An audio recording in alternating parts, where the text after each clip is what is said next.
Study affair classes में आपका स्वागत है। आज हम देखेंगे नेक्स्ट टॉपिक व्यंजन। चलिए देखते हैं व्यंजन क्या होता है। व्यंजन वह हिंदी के वर्ण होते हैं जिनका उच्चारण स्वतंत्र नहीं होता, यानी कि व्यंजन किसी न किसी अन्य वर्ण की सहायता से उच्चारित होते हैं। यानी कि व्यंजन स्वरों की सहायता से मिलकर बोले जाते हैं। इसे देखते हैं, ये क्या है। अगर हम इसको स्वर रहित लिखेंगे तो ये ऐसे लिखा जाएगा, कै के नीचे हलंत और प्लस ए। ठीक है, यानी कि ये व्यंजन स्वर की सहायता से मिलकर बोला जा रहा है। यानी कि व्यंजन स्वरों की सहायता से मिलकर बोले जाते हैं। कुल व्यंजन कितने होते हैं? कुल व्यंजनों की संख्या होती है 33। ठीक है, कौन कौन से देख लेते हैं। अब ये टेबल समझिए, ये क्या है? ये वर्ग है। ठीक है, और ये कै वर्ग। अगर आपको कै वर्ग देखना है तो ये कै वर्ग के प्रत्येक वर्ग में 5-5 अक्षर होते हैं। ये कै वर्ग के अक्षर हैं, यानी कि कै, खे, गे, गह और अड़े, ये कै वर्ग के अंतर्गत आते हैं। ये कै वर्ग का पहला वर्ण, ये दूसरा वर्ण, ये तीसरा वर्ण, ये चौथा और ये पांचवा। ठीक है, इसी प्रकार से चै वर्ग का पहला चै, दूसरा छः, तीसरा जय और चौथा जय और पांचवा अणे। ठीक, अब इसी प्रकार से देखिए, ये इनके उच्चारण स्थान है। यानी कैवर का उच्चारण स्थान कंठ है, चैवर का उच्चारण स्थान तालव्य है, टैवर का मूर्धन्य है, तैवर का दंत है और पैवर का ओष्ठ है। ठीक है, आइए हम आगे समझते हैं। ये रे, ले और वे, इन्हें अंतस्थ व्यंजन बोलते हैं। ठीक है, क्या बोलते हैं? अंतस्थ व्यंजन। ये रे, ले और वे को अंतस्थ व्यंजन बोला जाता है। और से और है, इनको बोलते हैं ऊष्म व्यंजन। ठीक है, अब हम व्यंजनों के प्रकार देखते हैं। घोषत्व या कंपन के आधार पर व्यंजनों का वर्गीकरण। ठीक है, घोषत्व या कंपन के आधार पर व्यंजनों का वर्गीकरण दो प्रकार से किया जाता है। पहला अघोष और दूसरा सघोष। अघोष का क्या मतलब है?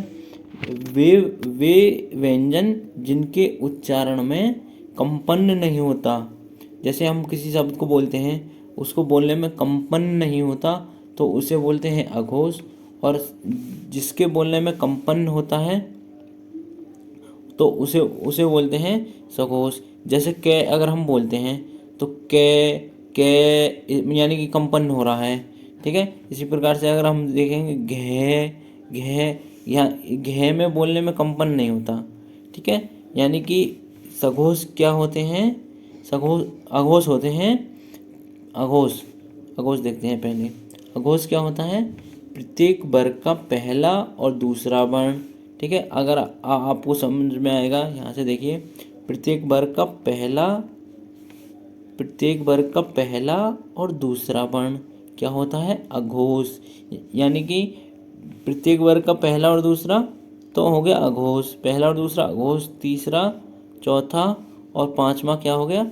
सघोष। मैंने यहाँ पे भी लिख दिया है अघोष, अघोष और सघोष।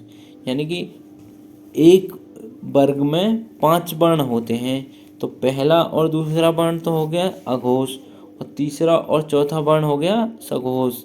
ठीक है, आगे देखते हैं। तो अघोष कौन कौन से होते हैं? प्रत्येक वर्ग का पहला और दूसरा वर्ण प्लस ये ऊष्म व्यंजन है को छोड़कर सभी ऊष्म व्यंजन, यानी कि से और से, यानी कि तीनों से और है नहीं है। ठीक है, तो है इसमें आ जाएगा। अब इसी प्रकार से हम देखते हैं सघोष। सघोष क्या होता है? प्रत्येक वर्ग का तीसरा, चौथा, पांचवा वर्ण और प्लस के ये, रे, ले, वे और है, यानी कि ये हमारे से तो आ गए अघोष में और है बचा तो ये आ जाएगा सघोष में। ठीक है, देख लेते हैं। प्रत्येक वर्ग का तीसरा, चौथा और पांचवा वर्ण क्या होता है? सघोष होता है। पहला और दूसरा अघोष होता है, तीसरा चौथा सघोष होता है। ठीक है, आगे देख लेते हैं। देखिए, प्रत्येक वर्ग का तीसरा, चौथा और पांचवा वर्ण, यानी कि हमारे कुल कितने वर्ग हैं? 5।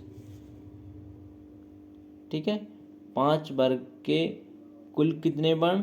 3 3, तो कितने हो गए? 15। ठीक है, और ये 5 ये, ठीक है, तो कुल कितने हो गए? 20। 20 हमारे ऐसे व्यंजन होते हैं जो सघोष होते हैं, और ये 5 गुणा 2 प्लस के 3, यानी कि 13। 13 वर्ण अघोष होते हैं, 20 वर्ण सघोष होते हैं, कुल 33 होते हैं, और कुल 33 ही हमारे व्यंजन होते हैं। ठीक है, अब आगे देख लेते हैं। प्राणवायु के आधार पर व्यंजनों का वर्गीकरण, ये भी 2 प्रकार से होता है, एक अल्प प्राण और दूसरा महाप्राण।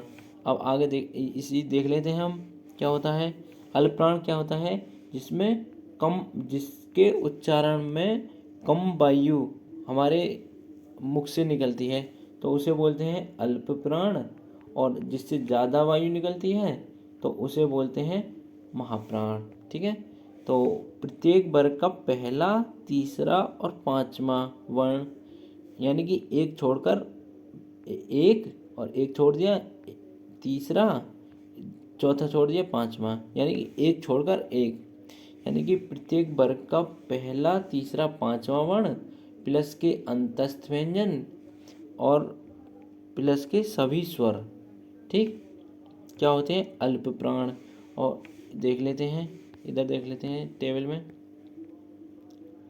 देखिए, अल्प प्राण और ये अल्प प्राण, यानी कि प्रत्येक वर्ग का पहला, तीसरा और पांचवा वर्ण क्या होता है? अल्प प्राण। और ये अंतस्थ व्यंजन, अंतस्थ कौन कौन से होते हैं? ये, रे, ले और वे। प्रत्येक वर्ग का पहला, तीसरा, पांचवा प्लस के अंतस्थ और प्लस के सभी स्वर, ठीक है, क्या होते हैं? अल्प प्राण होते हैं। ठीक है, प्रत्येक वर्ग का पहला, तीसरा, पांचवा वर्ण ये, रे, ले, वे और सभी स्वर, ठीक है, यानी कि 5 और गुणा में 3, 15 और ये अंतस्थ कितने? 4 और प्लस के 11, कितने हो गए? 19 तो ये हो गए 15 और 4 19, और ये 11 ये, तो कितने हो गए? कुल 30। कुल 30 वर्ण तो हमारे होते हैं अल्प प्राण। ठीक है, महाप्राण कौन कितने होते हैं? दूसरा, प्रत्येक वर्ग का दूसरा और चौथा वर्ण, यानी कि हमारे कुल वर्ग कितने? 5, और वर्ण कितने उसके? 2, यानी कि 10, और प्लस के ये उस वर्ण कितने होते हैं हमारे?